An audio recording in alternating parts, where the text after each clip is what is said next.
temanya kita lebih ke gimana sih enhance code efficiency dan quality dengan tools teknologi gitu. Oke, ini konten yang saya mau jelasin ya. Yang pertama di sini saya akan jelasin apa sih Tab9 gitu ya. Kemudian yang kedua, bagaimana sih Tab9 itu works-nya gitu ya, secara arsitekturnya seperti apa gitu kan. Kemudian yang paling penting di sini adalah secara benefit ya. Mari kita explore apa sih yang menjadi benefit dari Tab9 buat teman-teman developer mengoptimalkan development proses kita gitu ya. Bagaimana bisa lebih efisien dan juga efektif dan secara kualitinya lebih baik lagi gitu ya. Kemudian yang terakhir ya conclusion ya, terkait dengan Tab9 impact-nya, kemudian plan kita mau di Tab9 seperti apa gitu ya. Kemudian comparison. Oke, ini histori ya. Tab9 ini didirikan di tahun 2013 oleh Kodota Industri AI, foundernya Bruce Wayne dan Profesor Aaron. Ya, di sini saya dulu, saya bukan seleb dari Tab9. Intinya saya mau mengoptimalkan apa aja sih fungsi-fungsi dari Tab9 ini yang teman-teman kita bisa gunakan gitu ya, yang apa sehari-hari yang sangat penting buat efisiensi dan quality kita dalam development. Ya, ini didirikannya di mana ya teman-teman cari sendiri. Oke. Apa sih Tab9 gitu ya? Ya, Tab9 itu salah satu tools code completion ya, AI. Di sini banyak yang ditawarkan secara fitur ya, termasuk yang pertama ini adalah planning ya. Jadi developer bisa memberikan pertanyaan-pertanyaan ya, seperti layaknya prompt engineer, dan bisa ngumpulin requirement sesuai dengan logika berpikir codingan gitu ya. Nah ini kita sebutkan di sini planning, kemudian creation ya. Creation ini eksekusinya dari planning yang kita buat di secara logika berpikir manusia terkait codingnya gitu ya. Jadi creation ini kita generate AI berdasarkan codingan kita. Kemudian yang ketiga nih testing ya. Kadang-kala kita ngebuat testing ini lumayan pusing, lumayan nyita waktu gitu ya. Tapi dengan adanya AI kita bisa mempersingkat waktu ya. Jadi ngeboost development proses kita gitu lebih cepat lagi gitu ya. Bahkan dengan adanya ini, dengan versi basicnya kita bisa mempersingkat waktu nih untuk menyiapkan unit testing. Jadi udah nggak ada alasan lagi buat unit testing yang nggak ada di repo teman-teman gitu ya. Kemudian secara yang selanjutnya itu fixing ya. Ya kadang-kadang kita kan dituntut juga kalau ada EC bug, gimana caranya kita nyari secepat mungkin gitu ya. Kadang-kadang fixingnya itu kan kita nggak bisa ngelihat di mana sih letak error kita, even itu cuma koma gitu ya, titik koma gitu kan. Kadang-kadang agak sulit tuh kita ngeliatin satu-satu gitu kan. Nah dengan adanya ini kita tinggal lempar aja codingan kita, tolong dong analisa gitu kan, mana sih yang anomali code-nya di mana gitu kan. Nah dengan adanya tools ini memungkinkan kita juga lebih cepat secara fixingnya gitu. Kemudian dokumentasi kadang-kadang kan teman-teman juga cepat-cepat ngoding lupa ngekomen ya bahwa di codingan itu logikanya lumayan banyak dan perlu informasi biasanya kan. Untuk developer lain pasti buat ngelihat itu pasti harus membaca dulu kan. Tapi dengan adanya ini kita nggak perlu mikirin, ya kita sharing aja tuh coding kita, biar nanti AI ini yang mikirin secara prosesnya gimana sih buat cara penjelasan manusianya gitu. Istilahnya orang-orang baru ketika ngeliat codingan itu, kita bisa ngeliat komennya itu gitu yang di generate sama AI. Kemudian untuk teman-teman yang biasanya nih entry level ya kayak intern gitu ya, kadang-kadang kan di bahasa pemrograman baru nggak apa namanya nggak familiar gitu ya. Nah, dengan adanya ini teman-teman juga bisa nanya gitu ya, apa sih coding engineering ini, flow-nya kayak gimana sih gitu, atau fungsinya apa sih, regex misalkan, regex ABC segala macam. Kadang-kadang kan yang nggak ngerti bisa nanya nih dari AI ini, bisa ngejelasin, oh regex di sini fungsinya untuk memvalidasi ini. Nah itu bisa juga digunakan gitu ya. Kemudian yang terakhir maintenance. Ya maintenance ini dalam arti setiap kita modding ya secara functionality-nya segala macam, sebisa mungkin kita manfaatin ini buat code review ya, bisa juga gitu ya. Sebelum teman-teman PR gitu ya, coba screening dulu codingannya pakai tools ini gitu. Jadi bisa ngurangin bug-bug yang nggak perlu saat PR gitu ya. Gitu. Ya, di Tabname kebetulan banyak programming language sama library yang disupport ya. Termasuk di kita kan pakai Node.js, Dart, JavaScript ya, gitu. Jadi harusnya kita bisa align semua untuk bisa pakai ini gitu ya. Ya selain Tabname juga sebenarnya banyak di luar sana yang fiturnya sejenis ya, kayak Copilot dan lain-lain, banyak gitu. Tapi yang terpenting yang saya jelasin di sini supaya teman-teman paham bahwa pattern development kita harusnya udah mulai berbeda gitu dibanding sebelumnya gitu. Oke, ini terkait arsitektur dari Tabname ya. Jadi di Tabname ini punya tiga komponen utama ya. Yang pertama itu secara Tabname kliennya, di sini plugin ya, API lah dalam arti penggunaannya. Kemudian yang kedua itu secara klasternya. Di sini di dalam klasternya ada inference service, ada data plane, ada control plane. Jadi inference service ini fungsinya terkait dengan respon dari AI modelnya.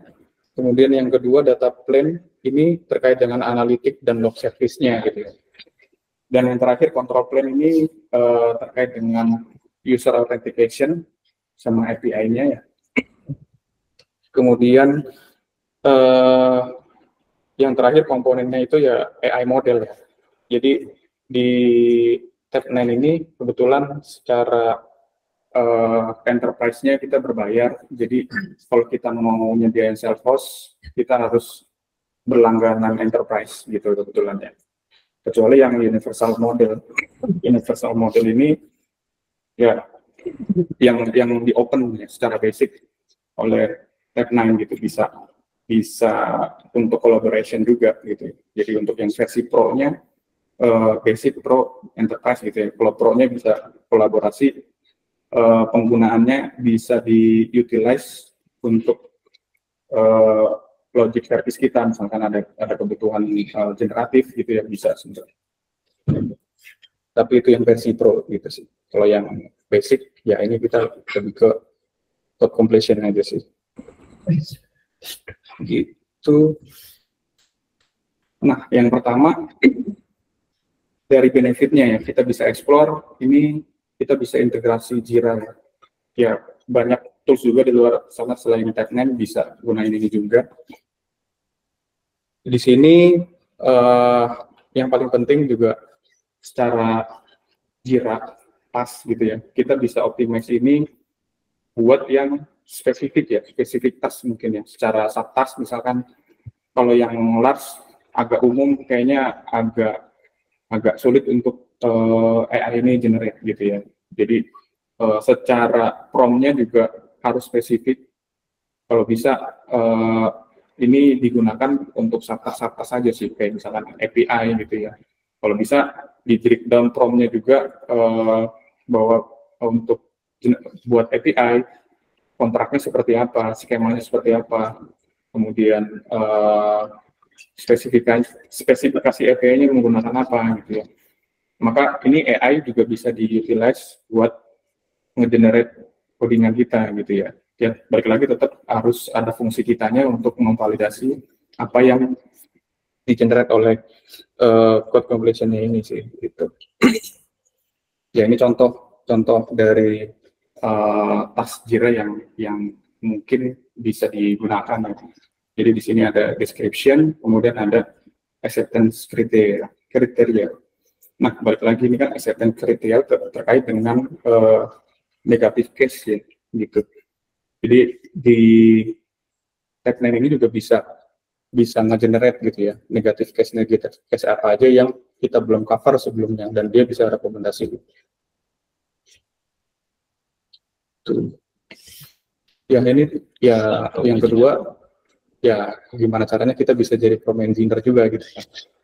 Ya intinya more accurate resultnya itu tergantung dengan better prompt-nya kita gitu kan. Semakin kita penjelasannya semakin jelas, maka resultnya juga semakin akurat gitu. Nah ini juga bisa nge-boost produktivitas kita juga ya, faster development kita bisa juga gitu. Ya ini terkait unit testing juga kebetulan kan manfaatnya lumayan banyak juga unit testingnya, termasuk code quality ya, kemudian development yang lebih cepat karena kalau misalkan ada isu kita bisa mendeteksi lebih awal gitu ya. Ya intinya sih ini poin-poin impact dari kalau kita implement code completion ini untuk generate unit testing gitu ya. Apa yang kita buat sebisa mungkin kita gunain untuk generate unit testingnya gitu ya. Nah ini juga termasuk code reviewer ya, bisa juga. Oke, paling saya nge-share sedikit juga terkait tools penggunaannya ya.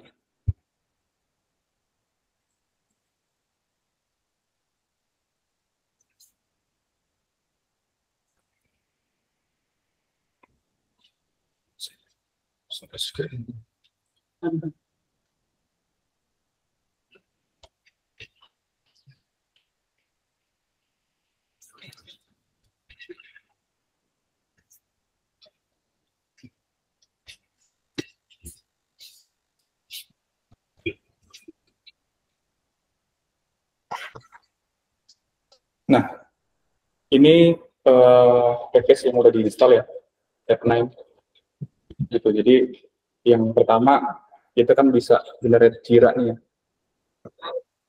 Bisa integrate dengan Jira gitu ya. Jadi setiap Jira tiket yang di-assign kita akan muncul listnya di sini. Itu saya ambil contoh mungkin case sederhana ya.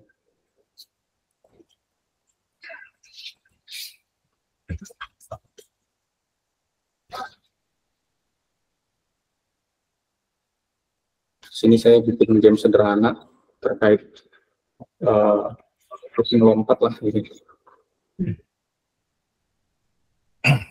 Using HTML, CSS, JavaScript. Nah, dengan prompt yang jelas seperti ini, dia bisa juga bisa lebih akurat gitu ya, implementasinya sesuai dengan ekspektasi kita gitu kan. Nah, dari tiket Jira ini kita juga bisa implement jadinya.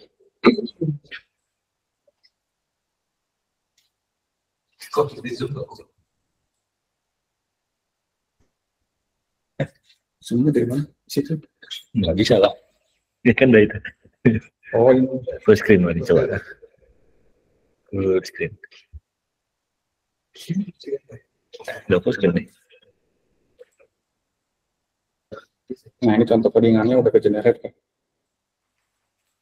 Kita cobain aja.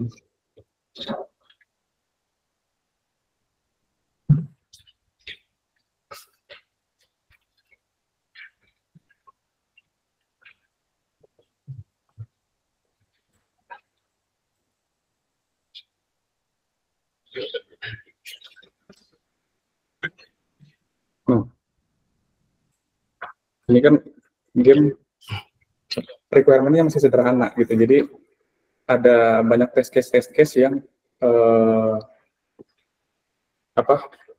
logic case yang nggak ke cover lah gitu ya. Nah, di sini saya jelasin dulu. Ini saya bikin stiker Jira-nya juga lumayan simple. Contohnya kayak gini. Nah, ini lumayan simple gitu. Jadi untuk buat game itu kan pasti banyak case logic yang kita perlu sempurnain gitu ya. Artinya secara kriteria awal seperti ini gitu ya. Nah, dengan adanya tools ini kita masih bisa sempurnain.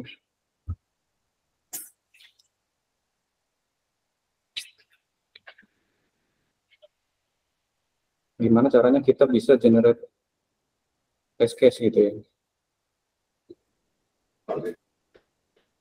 Nah, dia nge-generate test case di luar dari bahkan ada di luar dari requirement sebelumnya gitu ya. Yang di sini contohnya dia bisa ngelihat harusnya game over ini ketika kucing keluar dari kanvas lah misalkan gitu ya. Padahal di requirement saya di sini nggak ada nih. Nah, jadi dia ada inisiatif baru gitu ya, melihat pattern dari logic codingan kita gitu ya, bahwa ada sesuatu yang kiranya perlu diperbaiki gitu ya. Nah, dengan kita generate test case ini, kita bisa jadi aware gitu ya. Apa aja sih codingan kita yang kita sebelumnya nggak kelihatan secara logika berpikir kita gitu ya. Gitu. Dan ini juga untuk teman-teman QA bisa juga jadi jadi tools juga ya. Dari Jira tiket kita tadi kurangnya apa misalkan kita generate aja di sini kan buat test case gitu kan. Nah, sebenarnya ini bisa jadi test case juga sebenarnya gitu kan. Jadi acceptance kriteria juga buat tambahan di sini gitu. Katakan dari test case yang sebelumnya belum ke cover gitu ya. Bisa juga jadi masukan gitu ya. Kita masukin lagi di sini gitu.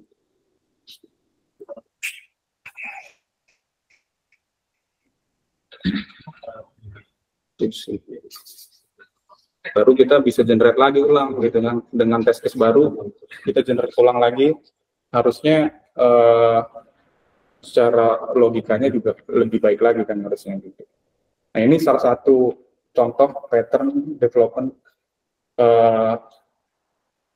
supaya kita bisa lebih efektif dan efisien gitu ya dalam development proses kita gitu ya. Tuh. Kemudian saya juga bisa ngambil contoh satu codingan kita bisa review ya. Akan di offset itu.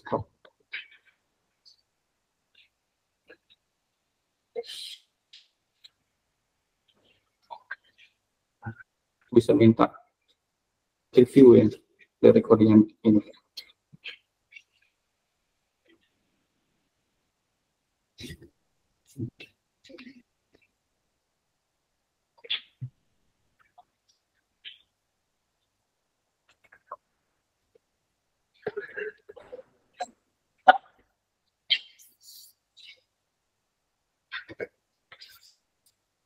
Itu kan.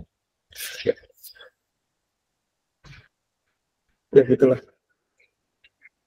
Jadi gimana caranya kita bisa ngejelasin gitu ya, bahwa tujuan kita untuk nge-review code ini sebagai siapa gitu, itu juga bisa sebagai subjek yang bisa digunakan untuk kita pattern prompt kita yang buat generate codingan kita ini gitu. Nah, sebelumnya saya udah pernah coba. Jadi setelah saya request ini, codingan kita nih seakan-akan di refactor ya. Jadi ada dokumentasinya gitu ya. Dokumentasi dalam arti komen-komen gitu ya. Di sini bakalan ada komen, kemudian codingan yang harusnya kompleksitinya lebih dari standar ya 12 misalkan. Nah itu dia sempurnain lagi gitu ya. Dia split lagi yang tadinya satu function bisa banyak kompleksitinya, dia bisa split ulang gitu ya. Nah ini toolsnya mirip-mirip kayak apa SonarQube ya. Jadi dia bisa tahu juga secara pattern yang seharusnya seperti apa. Nah ini baru connect lagi.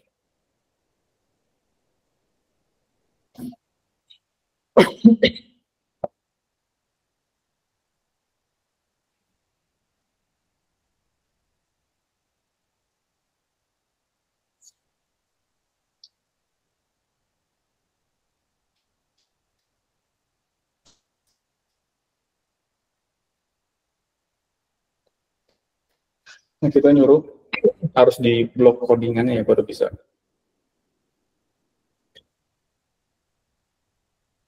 Nah, di sini ada rekomendasi ya, termasuk unnecessary code ya. Jadi bisa ada rekomendasinya gitu ya. Bahkan kadang-kadang dia bisa nulis ulang gitu codingan kita. Oh, harusnya codingannya seperti ini yang lebih bagus gitu. Itu tergantung gimana kita nyuruhnya aja sih sebenarnya.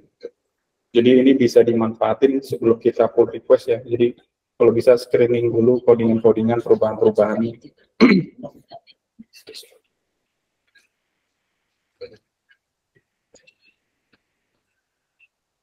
Ya termasuk ini fixing code ya. Jadi kalau misalkan ada error misalnya, kita blok aja di sini, kemudian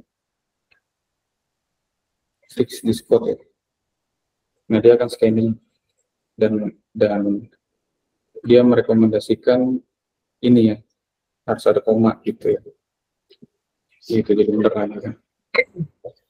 Nah ini contoh untuk fixing code ya. Kalau misalkan sewaktu-waktu kita juga bingung gitu ya, apalagi kalau query ya, kadang-kadang query miss gitu, nggak ada koma, tiba-tiba kok datanya nggak muncul gitu. Nah itu dengan adanya ini kita bisa coba screening query kita apa sih yang anomali gitu ya, sebelum kita review gitu sih.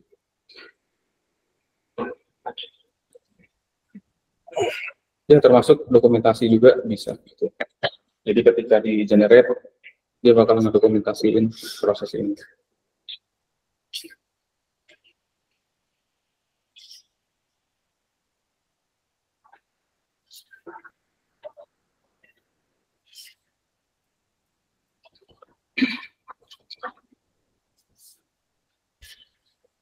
Nah ini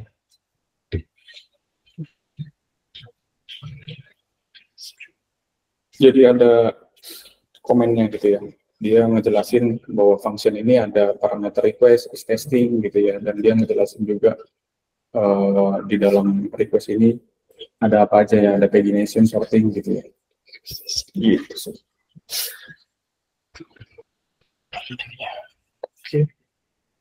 Kurang lebih kayak gitu secara exploration-nya. Ya paling ini ya, jadi balik lagi ya, impact untuk developer, kita bisa setting time gitu ya. Dengan adanya ini harusnya mungkin kita bisa mengubah cara pattern kita development gitu sih. Kemudian secara code quality juga kita bisa meningkatkan akurasi berdasarkan completion code di AI tools-nya. Dan collaboration ini sebetulnya untuk yang versi pro ke atas ya, pro enterprise gitu ya. Ya ini mungkin next step-nya setelah kita mungkin udah punya behavior yang sama lah gitu. Dan secara learning curve ya so far harusnya teman-teman bisa mudah ya, nggak ada kesulitan untuk menggunakan tools ini. Gitu. Oke. Ya, ini pricing ada free plan, pro plan, sama enterprise. Enterprise itu ya bisa self-host, bisa cloud juga. Nah, ini bedanya ya kalau cloud sama self-host. Kalau self-host pasti private on-premise secara infrastruktur, kemudian secara kontrol data juga kita sepenuhnya gitu ya. Kemudian secara scalability-nya custom berdasarkan requirement kita sendiri. Tapi kalau yang cloud ini berdasarkan timeline paket-paketannya gitu ya. Kemudian customization, full kontrolnya adanya di yang bagian self host. Kalau misalkan cloud ini pasti limit ya, ngikutin standar dari cloudnya. Kemudian secara maintenance juga ini dikembalikan ke organization ya untuk handle self host karena di handle sendiri gitu ya. Dan secara harga juga pasti untuk yang enterprise secara pricing bisa di custom gitu ya. Oke, paling itu aja sih dari saya. Ya.